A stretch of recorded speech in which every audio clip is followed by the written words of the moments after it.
Hello, Assalamualaikum, Tajiha, Bainakum. Okay, sekarang kita dalam rancangan Halal Filia. So, kita nak buat apa hari ni? So hari ini kita akan membincangkan tajuk tentang halal tenusu. Halal tenusu, dan kita cuba untuk kaitkan dengan halal isu halal pada zaman sekarang. So, Betul. jom kita saksikan. Okay, sekarang kita berada dekat sesi soal jawab. Kita akan cuba untuk bersama dengan seorang ustaz daripada HMC Club, iaitu Ustaz Mustaqim. Okey, Assalamualaikum Ustaz. Ya Allah, waalaikumsalam. Kenapa ni? Sihat ke Ustaz? Sihat. Okey Ustaz, cuba Ustaz terangkan sedikit tentang pengenalan halal tenusu ni apa? Oh, halal tenusu ni kita tahulah kan. Dia asalnya daripada susu. Ya, betul. Susu ni sangat penting lah sebab susu ni banyak proses. Jadi keju lah, jadi susu tin tu lah, susu segar lah, untuk budak-budak lah. So kita kena ambil berat lah isu halal ni sebab benda ni masuk dalam darah kita. Okey Ustaz, macam mana pula isu-isu semasa yang berlaku yang tular dekat media sosial khususnya ya, tentang halal tenusu ni pada zaman sekarang Ustaz? Sebenarnya untuk isu semasa ni tak adalah semasa sangat, tapi pernah dilaporkan lah dulu pada 7 Disember 2017 di Johor Bahru. Polis telah memberkas banyaklah kotak-kotak susu tiruan, susu sebut yang tiruan ni. Jadi susu sebut tiruan ni sangat bahayalah, boleh mendatangkan penyakit lah. Okey, sekarang kita akan bersama dengan salah seorang pengusaha produk tenusu. So kita akan tanya dia apakah apa ni yang menyebabkan produk tenusu ni menjadi satu produk yang menjadi kritikal dalam produk-produk halal tu. Okey, kita akan bersama dengan salah seorang Datuk. Datuk, minta maaf Datuk. Ya. Okey. Datuk salah seorang daripada pengusaha tenusu. Ya. So, apa yang menyebabkan produk tenusu ni menjadi satu halal kritikal dalam produk halal tersebut? Dia ada beberapa sebab, ada beberapa bahan. Yang pertamanya adalah culture, yeast, nisin, fermented yeast, enzima, aroma, milk powder, beta-aromatic, mono and discleriders. Sebab bahan-bahan ni perlu melalui proses-proses halal dan mesti mempunyai pengiktirafan sijil halal yang di bawah badan-badan yang dipercayai lah, macam tu. Okey, terima kasih Datuk. Sama-sama. Okey, seterusnya kita akan menanyakan soalan tentang bagaimana untuk kita mendapatkan halal bagi persijilan untuk produk tenusu ni. So hari kita berpeluang bersama dengan salah seorang pengurusi Badar Quiz. Kita bersama dengan saudara Azhari. Apa khabar tuan? Alhamdulillah sihat.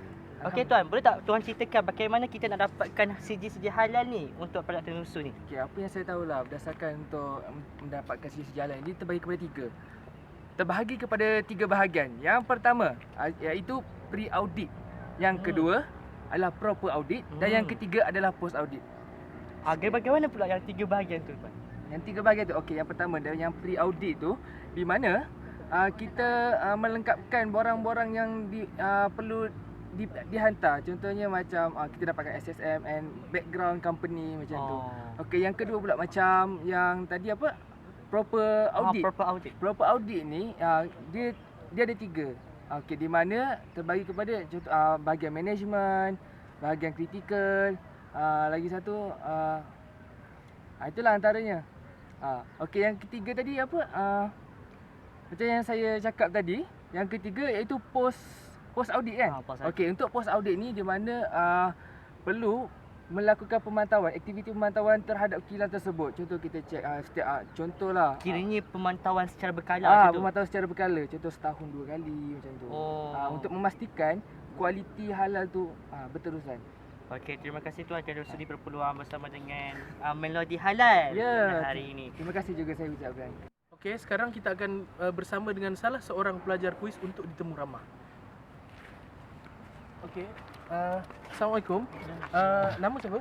Aiman, nama Aiman. Boleh panggil Aiman. Dekat kuis ni ambil apa ni, kos apa? Saya ambil kos pengurusan industri halal. Oh, okey, baik. Okey, saya nak tanya apa sedikit sebanyak yang kamu tahu tentang halal ingredients tu? Halal ingredients. Halal ingredients ni kalau nak memastikan ianya halal, ianya tidak bertoksik dan tidak mengandungi perkara-perkara haram yang lain. Biasanya macam itulah yang saya pernah belajar. Okey, Seterusnya dari ini kita cuba untuk kita tanyakan tentang orang awam bagaimana proses-proses yang dilalui untuk mendapatkan produk tersebut. Sorry ni, Cik, apa khabar Cik? Boleh tahan masa relax sekejap Cik? Okey Cik, boleh tak Cik terangkan, Cik tahu tak apa tu proses-proses tensu halal? Saya tak tahu sebenarnya sebab saya bukannya bidang halal. Okey, processing ni sebenarnya banyak dari segi yang saya tahulah. Yang saya tahu dari segi farm to fork dan V4, first in dan first out.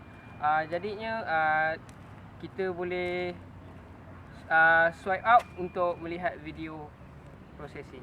Okey, untuk lebih maklumat lanjut, kita saksikan BT ini.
Okey, setelah menonton video-video dan pertanyaan-pertanyaan kepada orang awam semua, so kita tahu di mana produk Tenusu ni merupakan antara produk yang boleh dikatakan sebagai produk yang antarabangsa yang halal.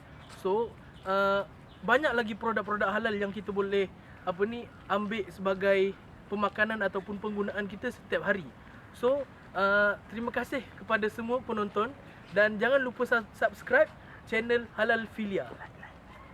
2 Halal Filia. Ya, boh.